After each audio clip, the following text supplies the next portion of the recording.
నమస్తే, welcome to our channel. నేను సౌజన్య. Andhra Pradesh CS Jawahar Reddy ఈ మధ్య కాలంలో చూసుకున్నట్లయితే సీక్రెట్గా క్యాంప్స్ చాలా వెళ్తూ ఉన్నారు. సీక్రెట్ ట్రిప్స్ ఎక్కువైపోయినాయి.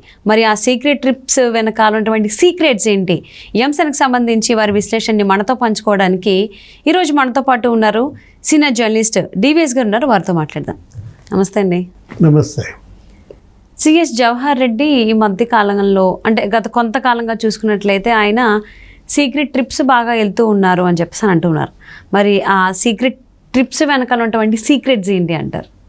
ఏమై ఉండొచ్చు?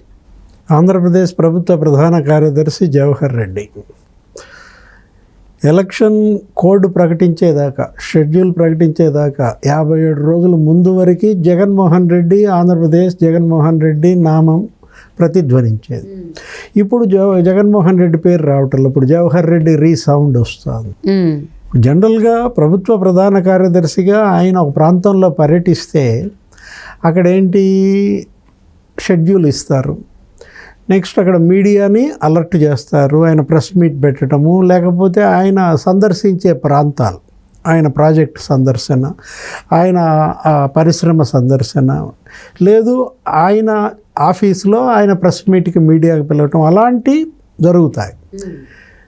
జవహర్ రెడ్డి గారు వస్తున్నది వెళ్తున్నది ఎవరికి తెలియకుండా రావటం వెళ్ళడం, చడి చప్పుడు కాకుండా సిఎస్ వచ్చాడు వెళ్ళాడు, తర్వాత రోజు మనం మీడియాలో చూడాల్సి వస్తుంది. ఇప్పుడు ఈ నిన్నటి పర్యటన కూడా మీడియాకి ముందుగా సమాచారం లేదు. ఆయన ఏదో భోగాపురం వెళ్ళడం, అక్కడ ఆ విమానాశ్రయం పనులు ఏదో చూసినట్టుగా, అక్కడ పనులు స్పీడ్ చేయమని ఇచ్చినట్టుగా అనంతర ప్రకటన. అంతకుముందు ఇలాగే ఒకసారి జరిగింది. సిఎస్ గారు విశాఖపట్నం వచ్చారు, వెళ్ళిపోయారు, తెలియదు ఎవరికి. ఏంటి సిఎస్ ఏంటి, సీక్రెట్ టూర్స్ ఏంటి, అది కూడా ఉత్తరాంధ్రకి ఎందుకు, ప్రత్యేకించి విశాఖపట్నానికి ఎందుకు? జవహర్ రెడ్డి గారు విశాఖపట్నంలో ఏమైనా దాచిపెట్టారా? నిధులు ఉన్నాయా, నిక్షేపాలు ఉన్నాయా, మడులు మాణిక్యాలు ఏమన్నా అక్కడ నిక్షిప్తం చేస్తే చూసుకోవడానికి వెళ్తున్నాడా? విశాఖపట్నం అనగానే ల్యాండ్ స్కామర్స్. జగన్మోహన్ రెడ్డి గత 5 ఏళ్ల పరిపాలనలో అక్కడ పెద్ద ఎత్తున ల్యాండ్ స్కామ్స్, మంత్రులు, ముఖ్యమంత్రి దగ్గర నుంచి ఎంపీలు, ఎమ్మెల్యేలు, అధికారులు కూడా పోటీపడి దోచేశారు విశాఖ భూములు. ఎందుకంటే 40,000 కోట్ల విలువైన భూములు గత 5 ఏళ్లలో అన్యాక్రాంతమయ్యాయన్నారు. కేవలం 3, ఎవరు? 2 ఎంపీలు, ఒక మంత్రి, 30,000 కోట్ల విలువైన ల్యాండ్ స్కామ్స్ ఎలిగేషన్స్ వచ్చాయి.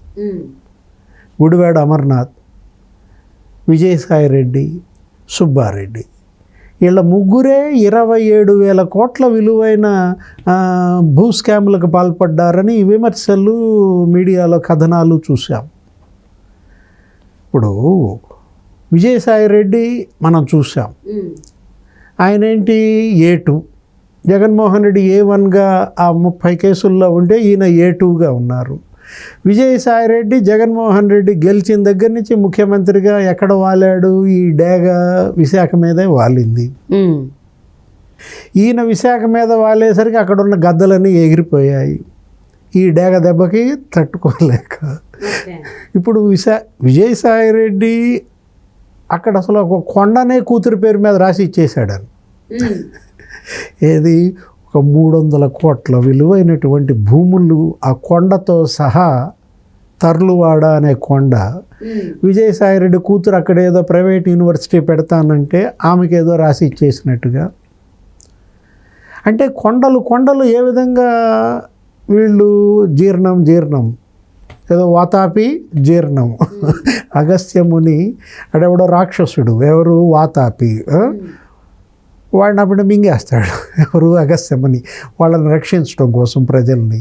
అది అంతవరకు అరగడాడు. అరగపోతే ఏమంటాడు అగస్త్యముని? పొట్టనిట్ట అంటూ జీర్ణం వాతాపి జీర్ణం అంటాడు, అరిగిపోతాడు.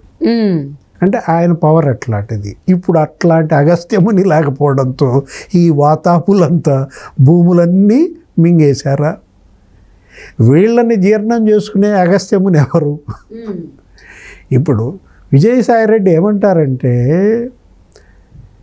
నా కూతురు అరవిందో వాళ్ళకి ఇచ్చాను, అరవిందో కొడుక్కి, వాళ్ళు 40 ఏళ్ళుగా వ్యాపారంలో ఉన్నారు, వాళ్ళు భూములు కొనుక్కుంటే తప్ప అంటాడు. ఇప్పుడు నా కూతురు అరవిందో బిడ్డకి ఇచ్చాను, మరి వాళ్ళు కొనుక్కున్నారు, వాళ్ళు కొనుక్కున్న భూములు నాయవుతాయా అంటాడు. అసలు నాకు విశాఖపట్నంలో ఒక ప్లాటే ఉంది, ఇంకేం లేదు అంటాడు. నమ్ముతారా? ఎందుకంటే వాళ్ళల్లో వాళ్ళే తన్నుకున్నారు. విజయసాయి రెడ్డి ఏమో విశాఖ ఎంపీ ఎంవివి సత్యనారాయణ ఎక్కడెక్కడ భూములు ఎలా కొట్టేశాడో ఆయన బయట పెట్టాడు. కూర్మన్నపాలెం అని ఒక భూముల భాగోతం. కూర్మన్నపాలెంలో భూ యజమానికి 1% ఇచ్చి ఎంవివి సత్యనారాయణ 99% షేర్ తీసుకున్నాడు. అదేం బిల్డరు! ఇప్పుడు అదొక పెద్ద మిరకిల్. జనరల్గా ల్యాండ్ ఓనర్కి బిల్డర్కి మధ్య రేషియో ఎలా ఉంటుంది? భూమి నీదనుకో, నేను కడుతున్నాను అనుకో, చెరు సగం నీకు 9 ఫ్లోర్లు ఇస్తే నువ్వు నాకు 9 ఫ్లోర్లు వదిలేటట్టు, ఆ కట్టుబడిని బట్టి 50-50 అంటారు. లేదు బిల్డర్ ఎక్కువ అమౌంట్ పెడుతున్నాడు, ల్యాండ్ వాల్యూ తక్కువ అనుకో, 60-40, అక్కడక్కడ 70-30. ఇది ఎక్కడ చిత్రం? కూర్మన్నపాలెంలో ల్యాండ్స్ ఓనర్స్కి ఏమో 1%, ఓకే, బిల్డర్ ఏమో 99%. ప్రపంచంలో ఎక్కడన్నా ఇలాంటి కన్స్ట్రక్షన్ జరిగిందా అని విజయసాయి రెడ్డే బయటపెట్టాడు. ఎవరిది అది ఆ స్కాము? ఎంవివి సత్యనారాయణ. ఇట్లా ఎంవివి సత్యనారాయణ ఏమో విజయసాయి రెడ్డి స్కాములు బయటపెట్టాడు. ఇతను ఎక్కడెక్కడ ఏమేమి ల్యాండ్స్ ఇచ్చేశారు. ఇట్లా దొంగలు ఊళ్ళు పంచుకున్నట్టుగా దోచేశారు 5 ఏళ్లలో. ఇప్పుడు నువ్వు భూమి అమ్మలేదనుకో, నీది డాటెడ్ ల్యాండ్ అంటావు, చుక్కల భూమి దాంట్లో నీది పడేస్తారు. నువ్వు లబలబలాడుతూ వచ్చి మాట్లాడుకోవాలి. ఎవరిని కలుస్తావు? కలెక్టర్ని కలుస్తావు. కలెక్టర్ ఏమంటాడు? సింపుల్గా విజయసాయి రెడ్డి గారి దగ్గరికి వెళ్ళి మాట్లాడుకోండి అంటాడు. ఆయన దగ్గరికి పోవాలి, ఆయన గెస్ట్ హౌస్లో. ఫైనల్ ఆయన దగ్గరికి వెళ్ళాలి. ఏం జరుగుతుంది? రాసి ఇచ్చాడనమాట జగన్మోహన్ రెడ్డి. ఉత్తరాంధ్రాని కొన్నాళ్ల పాటు విజయసాయి రెడ్డికి రాసిస్తే విజయసాయి రెడ్డి మహామేతగా మారినప్పుడు ఇక అతనికి చెక్ చెప్పడం కోసం ఎవరిని దించాడు అక్కడ? సుబ్బారెడ్డిని దించాడు, చిన్నానని. మొదటి 3 ఏళ్ళు ఆయన దున్నుకున్నాడు, చివరి 2 ఏళ్ళు సుబ్బారెడ్డి దున్నుకున్నాడు. ఈ 2 గద్దల నడుమ నక్కెవరు? గుడివాడ అమర్నాథ్ వేయాల్సినంత వేసేసాడు. ఎవరు? గుడ్డు మంత్రి, గుడ్డు మంత్రి గుడివాడ అమర్నాథ్.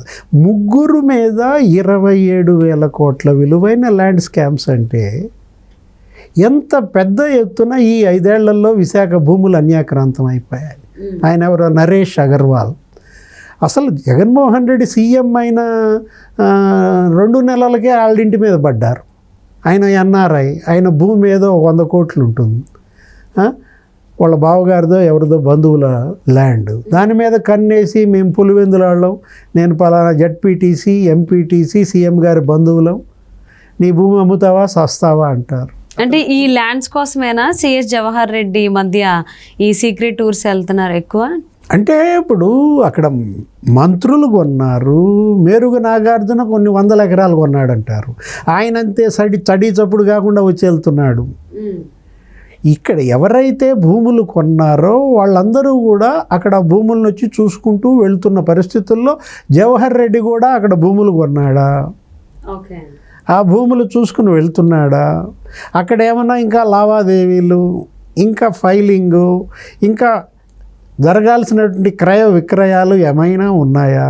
ఏంటి Jawahar Reddy CS secret tours అనేది నీకు బయటపడాలంటే గవర్నమెంట్ మారాలా? మనం చూసాం తెలంగాణలో ప్రభుత్వం మారింది.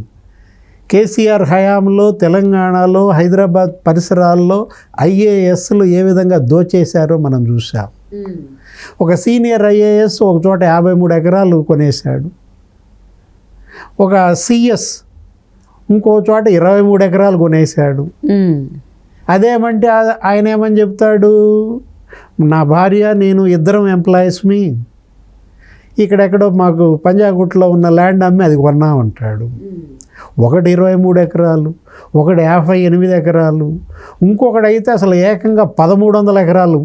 బాలకృష్ణ జీహెచ్ఎంసీలో అతనికి విశాఖపట్నంలో కూడా ల్యాండ్స్ ఉన్నాయని సర్వేయర్.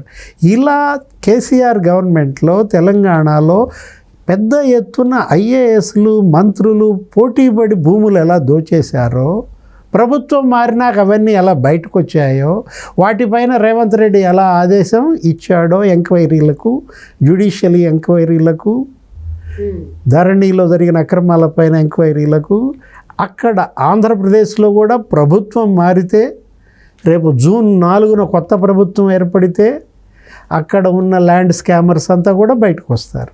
వాటిపైన విచారణలకు ఆ ప్రభుత్వం ఆదేశిస్తుంది. విజయసాయిరెడ్డి ఎంత కొన్నాడు, కూతురు ఎన్ని కొండలు ఆక్యుపై చేసింది, సుబ్బారెడ్డి భూభాగవతాలు ఏంటి, జవహర్ రెడ్డి ల్యాండ్స్ ఏంటి. సో మొత్తానికి జవహర్ రెడ్డి సీక్రెట్ ట్రిప్స్కి టూర్స్కి సంబంధించి కావచ్చు, రిజల్ట్స్ వచ్చిన తర్వాతే ఆ సీక్రెట్ ఏంటనేది అందరికీ బయటపడుతుంది అంటారు. సో చూద్దామండి ఎప్పుడు వస్తుందా, అంటే రిజల్ట్స్ లోపే వస్తుందా, రిజల్ట్స్ తర్వాత వస్తుందా అనేది, ఈ సీక్రెట్ ట్రిప్స్ వెనకాల ఉన్నటువంటి సీక్రెట్స్ అనేది. Thank you so much DVS గారు. నమస్తే.